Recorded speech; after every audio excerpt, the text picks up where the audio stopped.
बिस्मिल्लाहिर्रहमानिर्रहीम। जैसा कि पूरी पाकिस्तानी कौम को मालूम है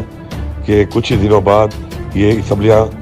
तहरीर हो जाएंगी अपनी मियाद पूरी होने की वजह से, और उसके बाद पाकिस्तान में एक कौमी और सूबाई असम्बलियों का इलेक्शन का इनेकाद किया जाएगा। पाकिस्तान तहरीक इंसाफ के खिलाफ जो एक सोची समझी साजिश के तहत एक क्रैक डाउन शुरू है हमारे मेंबरान असम्बली के ऊपर, सपोर्टर्स के ऊपर, वोटर्स के ऊपर। जिस तरीके से उनके घरों पर छापे मारे जा रहे हैं, गैर कानूनी पर्चे काटे जा रहे हैं, और जिस तरीके से लूट मार की जा रही है और तोड़ फोड़ की जा रही है, मैं समझता हूँ कि इन हालात को अगर बंद ना किया गया तो पाकिस्तान में जो इलेक्शन का इनेकाद हो रहा है, ये पाकिस्तान में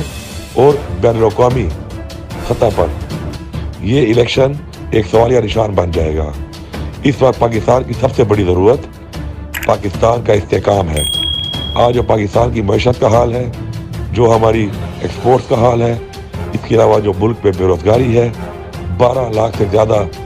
हमारे प्रोफेशनल लोग एक साल में मुँह छोड़ चुके हैं। जिस तरीके से महंगाई की हालत है, चाहे आप अशियाए खुर्दरोश को देख लें, चाहे आप पेट्रोलियम को देख लें, चाहे आप बिजली को देख लें, हर सेक्टर में इतनी महंगाई हो चुकी है कि आवाम का जीना महाल हो चुका है। तो मैं समझता हूँ कि पाकिस्तान को इन सब चीज़ों से निकलने के लिए सबसे पहले जो है इस्तेहकाम की ज़रूरत है, और स्टेबिलिटी तभी आएगी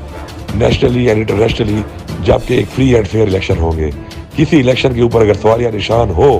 तो उस इलेक्शन की कोई हैसियत नहीं होती और उस इलेक्शन से मुल्क में इस्तेहकाम नहीं आता। मेरी ये गुजारिश है कि अवाम का मैंडेट जिस पार्टी को वोट दे, उनको पूरा मौका देना चाहिए अवाम को कि अपनी मर्जी से अपनी मर्जी के लोगों को चुने, अपनी मर्जी की हुकूमत बनाएं, ताकि हम इन हालात से, जिन हालात में हमें पिछली PDM की हुकूमत ने